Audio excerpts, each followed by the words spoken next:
형, 빨리 와. 백구가 아버지 무덤을 파헤치고 있어. 동생의 다급한 외침에 제사 준비를 하던 손을 멈추고 달려갔습니다. 그리고 제 눈앞에 펼쳐진 광경에 숨이 멎는 줄 알았습니다. 미친놈! 거기서 뭐 하는 거야? 당장 그만둬! 우리 집에서 15년을 함께 산 백구가 아버지 봉분 옆을 미친 듯이 파헤치고 있었습니다. 하얀 털은 온통 진흙투성이가 되었고 두 앞발은 피범벅이 되어 있었습니다. 백구야! 안 돼! 그만해! 제가 목줄을 잡으려 다가가자 평생 한 번도 사람에게 으르렁거린 적 없던 백구가 이빨을 드러내며 경고했습니다. 그 눈빛은 제가 아는 백구의 눈이 아니었습니다. 뭔가에 홀린 듯한, 아니 반드시 찾아내야만 하는 절박함이 가득한 눈이었습니다. 물 가져와! 물이라도 뿌려보자! 형, 이러다 백구 죽어. 발에서 피가 줄줄 나. 정민이가 물통을 들고 왔지만 백구는 물을 맞으면서도 멈추지 않았습니다. 오히려 더 필사적으로 팠습니다. 발톱이 뽑혀나가는 것도 아랑곳하지 않고 거친 숨을 몰아쉬며 계속 파내려 갔습니다. 도대체 뭘 찾는 거야, 이놈아? 30분이 지났을까요? 백구가 판 구덩이는 얼음팔이 들어갈 만큼 깊어졌습니다. 그때 백구가 갑자기 멈추고는 구덩이 안을 들여다보며 애절하게 울었습니다. 그리고는 피투성이가 된 앞발로 조심스럽게 뭔가를 건드렸습니다. 뭔가 있어. 우리가 다가가 보니 검은 비닐에 여러 겹 쌓인 뭔가가 보였습니다. 조심스럽게 꺼내자 백구는 뒤로 물러나 우리를 바라봤습니다. 그 눈빛이 말하고 있었습니다. 이제 봤지? 내가 찾은 거야. 할아버지가 부탁한 거야. 떨리는 손으로 비닐을 벗겨내자 녹슨 군용 철제 상자가 나왔습니다. 자물쇠는 이미 녹슬어 부서져 있었죠. 뚜껑을 열자 이게 뭐야? 상자 안에는 비닐로 꼼꼼히 쌓인 사진들과 편지, 그리고 검게 굳은 피가 묻은 군번줄 2개가 들어 있었습니다. 첫 번째 사진을 본 순간 저는 다리에 힘이 풀렸습니다. 젊은 시절의 아버지, 그리고 그 옆에 선 낯선 군인. 둘 다 군복이 피투성이었고 낯선 군인은 왼팔이 없었습니다. 사진 뒤에는 떨리는 글씨로 이렇게 적혀 있었습니다. 1952년 12월 15일 새벽 4시 32분. 강원도 철원 백마고지 전투. 만식이가 내 목숨을 구했다. 중공군 수류탄 3발을 맨몸으로 막았다. 왼팔을 잃었지만 살았다. 내가 대신 죽었어야 했다. 구독과 좋아요를 눌러주세요. 사연을 시작합니다. 저는 박명수, 올해 62살입니다. 그리고 지금부터 들려드릴 이야기는 작년 봄 아버지의 기일에 일어난 일입니다. 우리 가족이 진짜 가족의 의미를 깨닫게 된, 그리고 한 마리 개가 지켜낸 70년 전 약속에 대한 이야기입니다. 작년 추석이 지나고 며칠 뒤였습니다. 88세의 아버지는 여전히 정정하셔서 그날도 트랙터를 몰고 논으로 나가셨죠. 할아버지가 쓰러지셨대요. 둘째 며느리 영숙이가 헐레벌떡 뛰어왔을 때 전벼 베는 걸 멈추고 논두렁을 뛰어넘었습니다. 논 한가운데 쓰러진 아버지 옆에는 백구가 지키고 서 있었습니다. 사람들이 다가오지 못하게 짖으면서도 아버지의 손을 계속 핥고 있었죠. 백구야, 비켜. 할아버지 병원에 모셔야 해. 이상하게도 백구는 제 말을 듣고 순순히 비켰습니다. 하지만 구급차를 따라 병원까지 10km를 쉬지 않고 달렸죠. 병원에 도착했을 때는 이미 늦었습니다. 의사는 뇌출혈로 논에서 쓰러지신 직후 돌아가셨을 거라고 했습니다. 그런데 이상한 게 의사가 고개를 갸웃했습니다. 환자분 주머니에 이게 있었는데요. 작은 비닐봉지였습니다. 안에는 백구의 사료 몇 알과 함께 쪽지가 들어 있었죠. 백구야, 내가 찾아야 한다. 큰 소나무 아래 만식이를 부탁한다. 이게 무슨... 그때는 그 의미를 알 수 없었습니다. 장례식장엔 온 동네 사람들이 모였습니다. 40년간 이장을 하시며 동네 대소사를 챙기신 아버지였으니까요. 명수야, 형님 며칠 전에 뭔가 이상한 일 없었니? 막내 삼촌이 조용히 물었습니다. 글쎄요. 아, 맞다. 추석 때 백구 데리고 선산에 다녀오시더니. 그래, 뭐라고 하셨는데? 백구한테 뭘 가르치는 것 같았어요. 선산 여기저기를 돌아다니면서 여기다, 기억해 이런 식으로. 그때는 그저 노인성 치매 초기 증상인가 싶어 대수롭지 않게 넘겼습니다. 발인 날 백구의 이상한 행동이 시작됐습니다. 저게가 왜 저래? 백구가 관 옆면의 특정 부분만 계속 냄새를 맡고 있었습니다. 그것도 아주 집요하게. 마치 그곳에 중요한 뭔가가 있다는 듯이. 백구야, 그만해. 제가 백구를 떼어내려 하자 녀석이 제 손을 가볍게 물었습니다. 아프게가 아니라 제발 방해하지 마세요라고 말하는 것처럼. 상여가 나갈 때도 백구는 이상했습니다. 평소처럼 뒤를 따르는 게 아니라 앞서서 가다가 뒤돌아보고 또 앞서서 가다가 뒤돌아보고를 반복했습니다. 마치 길을 인도하는 것처럼. 선산에 도착해서 하관을 할 때 저는 놀라운 광경을 목격했습니다. 백구가 지도를 그리고 있어? 정말이었습니다. 백구는 봉분 주위를 돌며 발자국으로 특정한 패턴을 만들고 있었습니다. 큰 소나무를 중심으로 정확히 세 지점을 표시하듯이. 저게 무슨 의미일까? 하지만 그때는 아무도 그 의미를 알지 못했습니다. 장례를 치른 후 백구는 완전히 달라졌습니다. 매일 새벽 3시면 하늘을 보고 울부짖었고 아버지 방 앞을 떠나지 않았습니다. 백구가 밥을 안 먹어요. 어머니가 걱정하셨습니다. 벌써 사흘째야. 수의사를 불러 진찰을 받았지만 특별한 이상은 없었습니다. 스트레스성 거식증 같습니다. 주인을 잃은 충격이 큰 것 같네요. 그런데 이상한 건 백구가 하루에 한 번씩 꼭 하는 행동이 있었습니다. 오후 3시가 되면 마당 한 구석으로 가서 땅을 파는 신용을 하는 거였죠. 정확히 3번. 그리고는 하늘을 보고 낑낑거렸습니다. 그러던 중 아내가 충격적인 발견을 했습니다. 여보, 이것 좀 봐요. 아버지의 농협 통장이었습니다.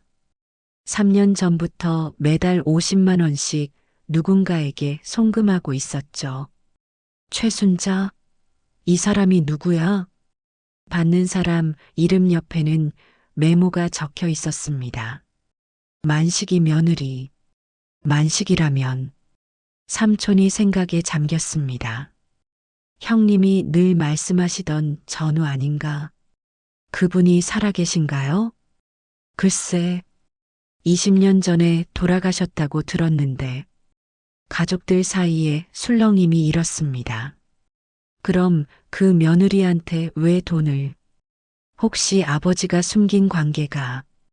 형, 그런 말하지 마. 제가 말을 끊었습니다. 일단 확인해 보자. 저는 통장에 적힌 번호로 전화를 걸었습니다. 신호음이 길게 이어지다가 여보세요? 30대 중반쯤으로 들리는 여자 목소리였습니다. 목소리에 약간 경계심이 느껴졌죠. 최순자 씨 맞습니까? 저는 박영수 씨 아들인데요. 그 순간 전화 너머에서 뭔가 떨어지는 소리가 났습니다. 그리고 흐느끼는 소리가 아버님이 돌아가셨군요. 어머니가 말씀하셨어요. 백구가 며칠 전부터 이상하게 울더니 분명 무슨 일이 생겼을 거라고. 백구를 아세요? 네. 매주 뵐 때마다 백구도 함께 왔어요. 저희 준호가 백구를 너무 좋아해서 매주? 준호? 도대체 무슨 이야기인지 혼란스러웠습니다. 죄송하지만 아버지와 어떤 관계이신지 내일 찾아뵙겠습니다. 직접 말씀드려야 할 것 같아요. 저희 시어머니도 모시고 가겠습니다. 다음 날 오후 낯선 방문객들이 도착했습니다.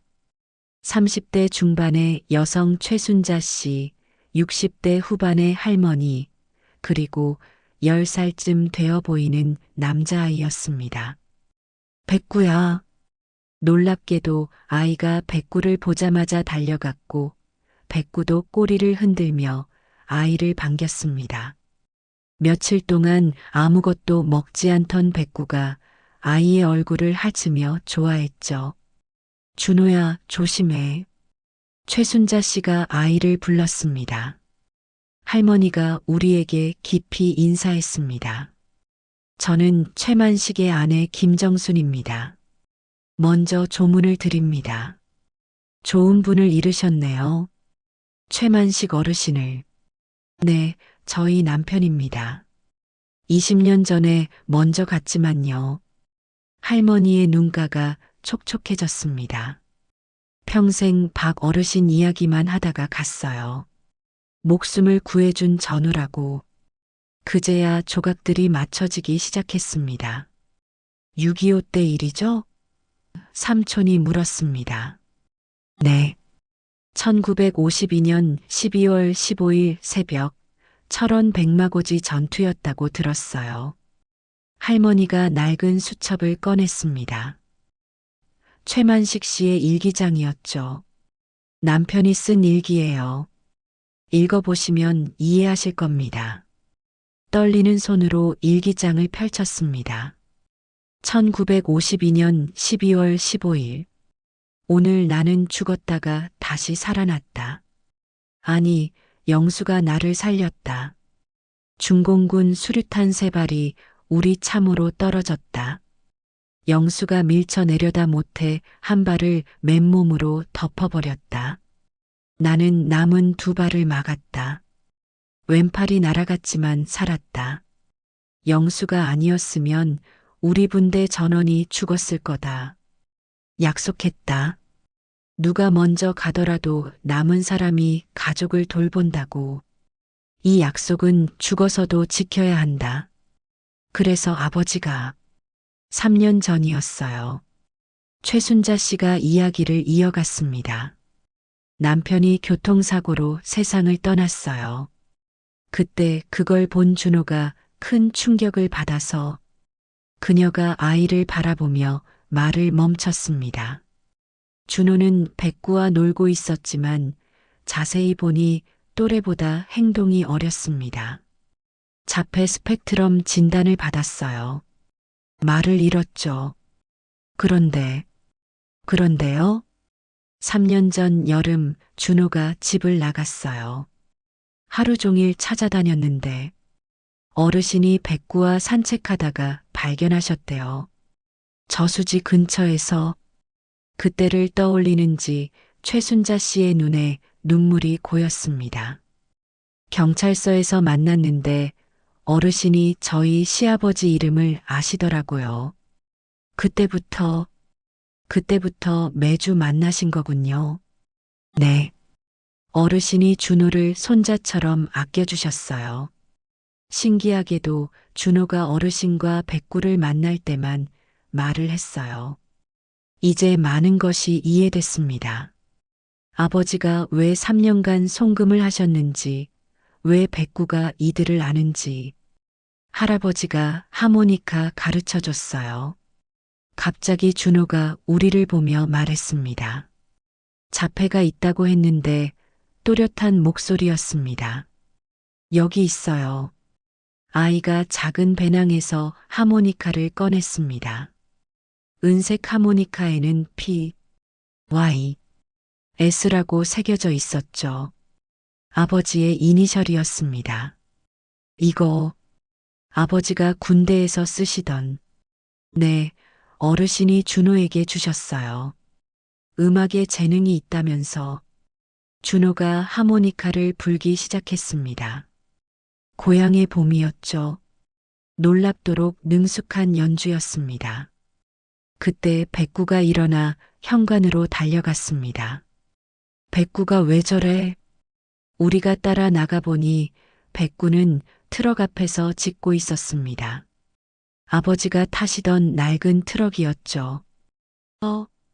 준호가 트럭을 보더니 뒷좌석 문을 열었습니다. 할아버지가 여기 숨겨뒀어요. 뒷좌석 밑에는 작은 상자가 있었습니다. 우리가 미처 발견하지 못했던, 상자를 열자 봉투 여러 개가 나왔습니다. 각각 명수에게, 가족들에게, 만식이 가족에게라고 적혀 있었죠. 떨리는 손으로 명수에게라고 적힌 봉투를 열었습니다. 아들아, 이 편지를 읽고 있다면 내가 먼저 간 거겠지. 미안하다. 3년간 숨긴 게 있어서. 만식이 손자와 며느리를 돌보고 있었다. 전우와의 약속이었다. 하지만 그보다 중요한 건 그들이 진짜 가족 같았다는 거다. 준호는 내 친손자처럼 예뻤고 순자 씨는 착한 사람이다. 백구가 알 거다. 내가 가르쳤으니까. 선산 큰 소나무 아래 세 곳에 중요한 것들을 묻어뒀다. 백구가 찾을 거다. 부탁한다. 그들을 가족으로 받아달라. 아버지가 편지를 읽는 동안 모두가 울고 있었습니다. 그래서 백구가, 제가 말을 잇지 못했습니다. 할아버지가 백구한테 가르쳤어요. 준호가 말했습니다. 땅 파는 거 3번씩 연습했어요. 이제 모든 퍼즐이 맞춰졌습니다. 아버지는 돌아가실 것을 예감하고 백구에게 비밀을 찾을 수 있도록 훈련시킨 것이었습니다. 다시 현재로 돌아와 우리는 백구가 파낸 첫 번째 구덩이에서 나온 물건들을 살펴보고 있었습니다. 이게 다가 아니에요. 준호가 말했습니다. 할아버지가 세 곳이라고 했어요. 큰 소나무, 바위, 그리고 준호가 잠시 생각하더니 말했습니다. 물이 있는 곳이에요. 할아버지가 물은 생명이라고 했거든요. 백구가 벌써 움직이고 있었습니다. 이번엔 봉분 뒤쪽 큰 바위를 향해 뛰어갔죠. 또 파려고 하네. 둘째가 한숨을 쉬었지만 이번엔 모두가 삽을 들고 도왔습니다. 15분쯤 파자 항아리가 나왔습니다. 봉인이 완벽해서 내용물이 잘 보존되어 있었죠. 이건 훈장이야? 무공훈장과 화랑무 공훈장, 그리고 낡은 태극기가 들어 있었습니다. 태극기에는 검은 핏자국이 선명했죠. 그리고 그 아래 또 다른 편지가 있었습니다. 이것은 만식이와 함께 받은 훈장이다. 사실 만식이가 받았어야 할 훈장도 있다. 하지만 그는 한쪽 팔을 잃고 후송되어 제대로 받지 못했다. 이 태극기는 그날 우리가 지켰던 것이다. 만식이 피와 내 피가 함께 묻어 있다. 우리는 이미 피를 나눈 형제다. 그의 후손도 내 후손이다. 할아버지들이 진짜 영웅이었네요. 준호가 훈장을 만지며 말했습니다. 김정순 할머니가 훈장을 보며 오열했습니다. 남편이 그렇게 찾던 화랑무 공훈장을 못 받았다고 평생 한스러워했는데 그때 백구가 세 번째 장소로 이동했습니다. 산 아래쪽 작은 샘가였죠. 저기는 가파른데. 하지만 백구는 이미 바위 틈새를 킁킁거리고 있었습니다. 우리가 다가가자 꼬리를 흔들며 한 지점을 발로 긁었습니다. 여기는 땅이 아니라 바위 틈이네. 자세히 보니 바위 틈새에 뭔가 끼어 있었습니다. 조심스럽게 빼내자 방수 처리된 금속통이 나왔죠. 통 안에는 놀라운 것들이 들어 있었습니다. 통장이야. 그것도 3개나. 하나는 준호 이름으로 된 교육비 통장. 3년간 차곡차곡 적금이 들어 있었습니다. 두 번째는 최순자 씨 이름의 생활비 통장. 세 번째는 최만식 전후 기념 장학금이라는 이름의 통장이었습니다. 이게 뭐죠? 제가 놀라서 물었습니다. 마지막 서류를 펼치자 더욱 놀라운 내용이 있었습니다. 최만식 전후 기념사업 계획서. 아버지는 전후를 기리는 장학재단을 만들 계획을 세워두셨던 것입니다. 매년 어려운 가정의 아이들을 돕는 형님이 이런 준비를. 삼촌이 말을 잇지 못했습니다. 그때 준호가 갑자기 말했습니다. 할아버지가 말했어요. 만식이와 한 약속은 나 혼자 지키는 게 아니다. 우리 가족 모두가 지켜야 한다고요. 집으로 돌아온 후 가족회의가 열렸습니다. 분위기는 복잡했죠. 아버지 뜻은 알겠는데 큰 고모가 먼저 입을 열었습니다. 현실적으로 생각해야죠. 우리가 왜 남의 집 제사까지. 고모, 남이 아니잖아요. 정민이가 반박했습니다. 아버지 목숨을 구해준 분의 가족인데. 그건 그거고 이건 이거지. 매달 50만 원도 부담스러운데 제사까지 모신다고? 둘째도 거들었습니다. 솔직히 3년이나 숨기신 것도 서운해. 우리는 가족이 아닌가? 그러게. 왜 우리한테는 말씀 안 하셨을까? 큰 누나도 아버지에 대한 서운함을 토로했습니다. 논쟁이 격해지자 어머니가 나섰습니다. 시끄러워. 모두가 조용해졌습니다. 영감이 평생 속죄하듯 살았어. 전후 대신 살았다고. 그 마음을 왜 몰라주냐? 어머니, 하지만 현실적으로. 현실? 그래, 현실 이야기 해보자. 어머니의 목소리가 높아졌습니다. 영감이 전후 덕분에 살아서 너희들이 태어난 거야. 그분이 없었으면 너희들도 없어. 무거운 침묵이 흘렀습니다. 그때 최순자 씨가 일어났습니다. 죄송합니다. 저희가 짐이 되는 것 같아서 그냥 가겠습니다. 앉아요. 제가 그녀를 막았습니다.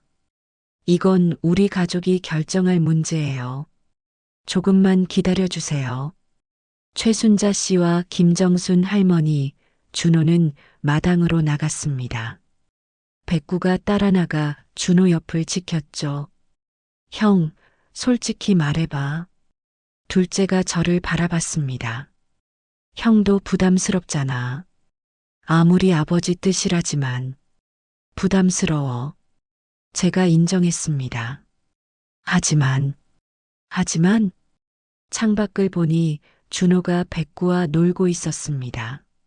3년 만에 처음으로 말을 했다던 아이. 아버지가 손자처럼 아꼈다는 아이. 아버지가 3년 동안 행복하셨을 것 같아. 무슨 말이야? 생각해봐. 우리들은 다 커서 바쁘다고 자주 못 찾아뵀잖아. 그런데 매주 준호를 만나면서 제 말에 모두가 조용해졌습니다. 정말로 우리는 너무 바빴습니다. 명절 때나 겨우 얼굴을 비췄죠. 미안하네요, 어머니. 큰 고모가 먼저 사과했습니다. 제가 너무 계산적이었어요. 나도 미안해. 둘째가 고개를 숙였습니다. 아버지 마음을 헤아리지 못했어. 어머니가 한숨을 쉬었습니다. 영감이 마지막 3년이 가장 행복했대. 준호 때문에. 손자 같아서 좋다고. 그럼 어떻게 하죠? 정민이가 물었습니다. 일단 아버지 유언대로 하자. 제가 결론을 내렸습니다. 최만식 어르신 위패도 모시고 준호네도 우리 가족으로. 하지만 비용은? 큰 누나가 현실적인 문제를 제기했습니다. 아버지가 남기신 돈도 있고 우리가 조금씩 보태면 되지. 막내가 제안했습니다. 나도 이제 직장 다니니까. 하나둘씩 동의하기 시작했습니다.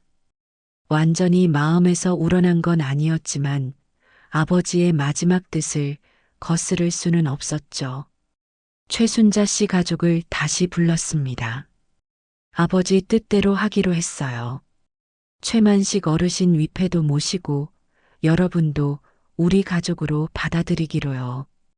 김정순 할머니가 울면서 절을 했습니다. 고맙습니다. 정말 고맙습니다. 할머니, 그러지 마세요. 준호가 우리를 바라봤습니다. 그 맑은 눈동자에는 기쁨이 가득했죠. 이제 진짜 가족이에요? 그럼 진짜 가족이지. 어머니가 준호를 안아주었습니다. 하지만 현실은 녹록지 않았습니다. 첫 번째 문제는 제사였습니다. 최만식 어르신 기일이 언제죠? 음력 5월 초닷새예요. 김정순 할머니가 답했습니다. 그럼 1년에 제사를 2번. 아니에요. 할머니가 손을 저었습니다. 따로 하지 마시고 박 어르신 제사 때 같이 모시면 됩니다. 전우니까 같이 계시는 게 좋겠죠. 그 말에 가족들이 조금 안도했습니다. 두 번째 문제는 호칭이었습니다. 준호야, 이제 뭐라고 불러야 할까? 제가 물었습니다. 큰아버지요. 준호가 대답했습니다. 할아버지가 그렇게 부르래요. 그래, 나는 큰아버지고 여기는 작은아버지, 고모들. 준호는 금세 호칭을 익혔습니다. 똑똑한 아이였죠. 세 번째 문제는 가장 현실적인 것이었습니다. 경제적 지원을 어떻게 할 것인가. 아버지가 하시던 대로 매달 50만 원은 너무. 둘째가 머뭇거렸습니다. 제가 일을 하겠습니다. 최순자 씨가 나섰습니다. 준호도 이제 많이 좋아져서. 무슨 일을요? 간호조무사 자격증이 있어요. 병원에서 일할 수 있습니다. 그럼 준호는? 제가 봐드리지. 어머니가 나섰습니다. 어차피 혼자 심심했는데 준호 오면 좋지. 그렇게 조금씩 해결책을 찾아갔습니다. 가을이 되어 최만식 어르신의 위패를 모시는 날이 왔습니다. 선산에 작은 비석을 세웠습니다. 아버지 묘 바로 옆에. 평생지우 최만식. 1930년에서 2003년. 영원한 전우와 함께 잠들다. 간단한 제사를 지냈습니다. 준호가 하모니카로 아리랑을 연주했죠. 할아버지들이 좋아하실 거예요. 준호가 말했습니다. 그런데 이상한 일이 일어났습니다. 백구가 갑자기 일어나 두 비석 사이를 왔다 갔다 하더니 정확히 중간 지점에 앉아서 하늘을 향해 길게 울었습니다. 그 울음소리는 슬프면서도 뭔가 홀가분한 느낌이었습니다. 마치 긴 임무를 끝냈다는 듯이. 백구가 왜 저래? 그때 준호가 백구 옆에 가서 앉았습니다. 백구야, 이제 됐어. 할아버지들이 만났어. 신기하게도 백구가 울음을 멈추고 준호를 바라봤습니다. 그리고는 천천히 일어나 산을 내려가기 시작했죠. 그날 이후 백구는 더 이상 새벽에 울지 않았습니다. 밥도 잘 먹기 시작했고 예전의 모습을 되찾았죠. 시간이 흘러 준호가 중학생이 되었습니다. 자폐 증상은 많이 좋아졌지만 여전히 또래보다는 어려 보였죠. 그런데 학교에서 문제가 생겼습니다.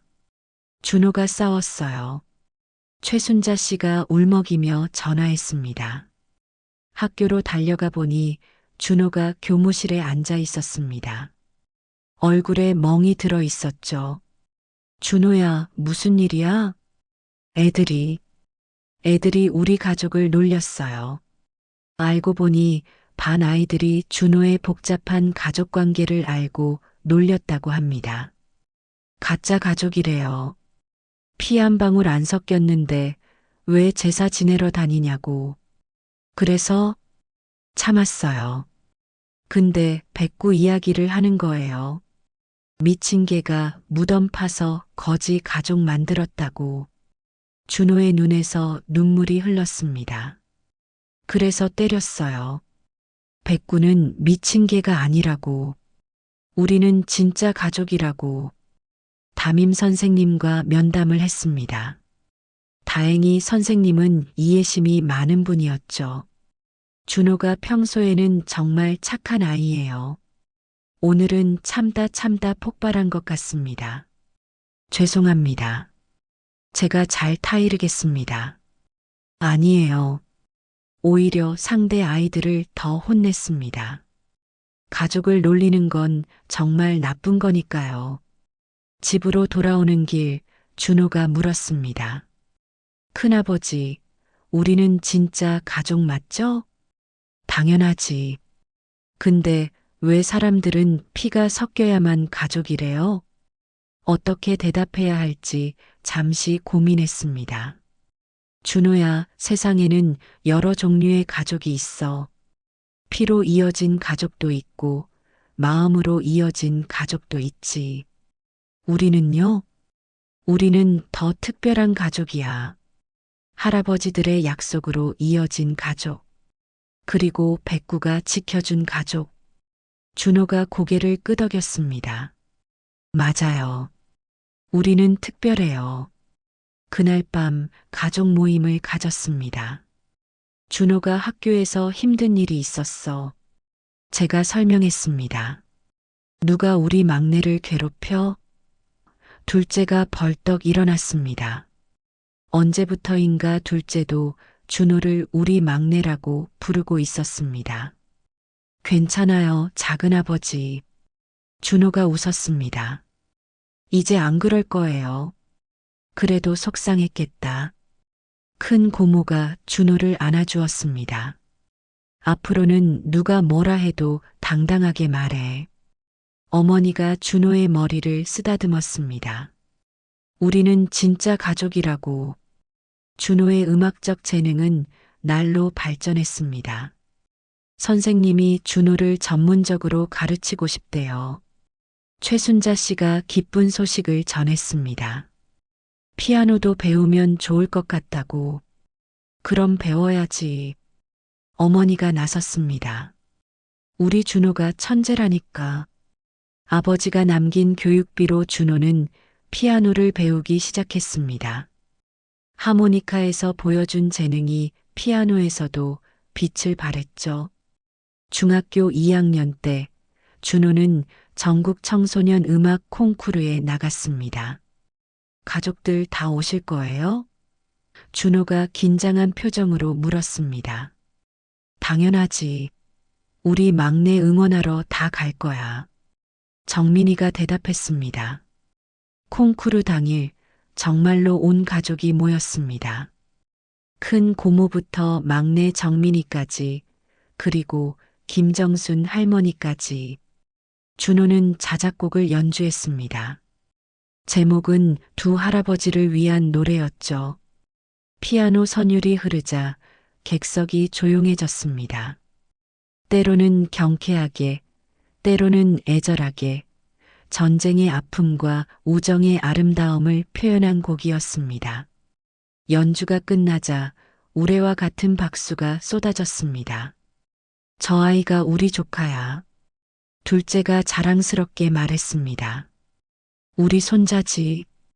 어머니가 눈물을 훔치며 말했습니다. 준호는 대상을 받았습니다. 시상식에서 준호가 소감을 말했습니다.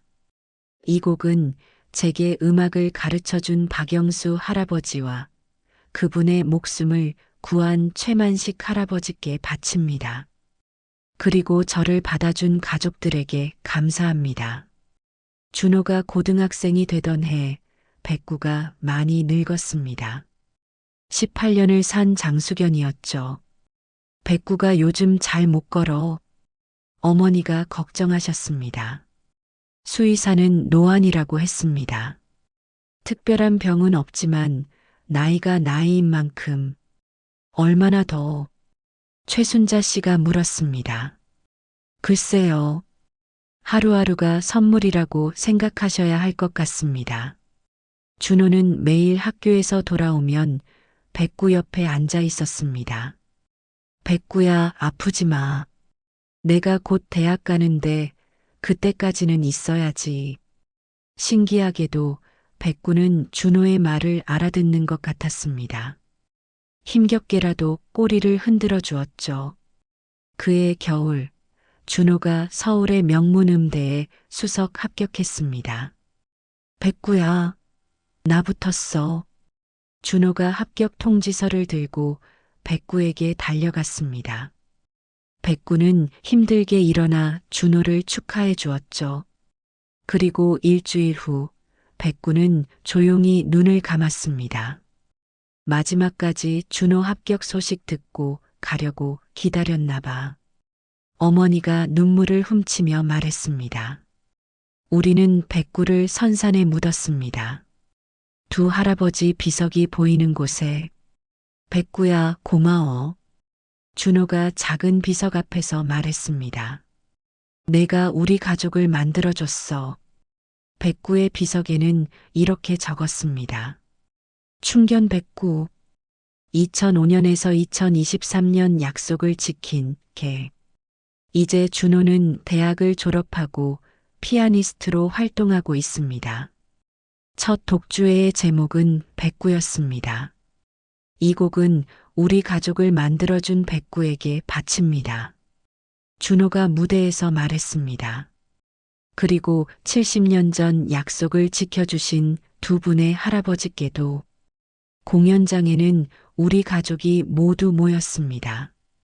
김정순 할머니는 몇 년 전에 돌아가셨지만 최순자 씨는 이제 완전히 우리 가족이 되어 있었죠. 우리 막내가 정말 대단해졌네. 둘째가 감탄했습니다. 누가 우리 조카 아니랄까봐. 큰 고모도 자랑스러워했습니다. 연주회가 끝나고 준호가 무대 인사를 했습니다. 혈연보다 진한 정으로 이어진 우리 가족에게 감사합니다. 여러분이 있어서 제가 있습니다. 그 말에 우리 모두가 울었습니다. 매년 기일이면 우리는 여전히 선산을 찾습니다. 이제는 세 개의 비석 앞에서 제사를 지내죠. 박영수 할아버지, 최만식 할아버지, 그리고 백구. 할아버지들, 그리고 백구야. 우리 잘 지내고 있어요. 준호가 하모니카로 고향의 봄을 연주하면 봄바람이 불어와 우리를 감쌉니다. 전쟁이 만든 우정, 죽음을 넘어선 약속, 그리고 한 마리 개가 지켜낸 가족. 이것이 우리의 이야기입니다. 혈연이 아니어도 마음으로 이어지면 진짜 가족이 될 수 있다는 것을 백구가 우리에게 가르쳐 준 것입니다. 여러분의 반려동물도 신기한 행동을 한 적이 있나요? 구독과 좋아요를 눌러주세요.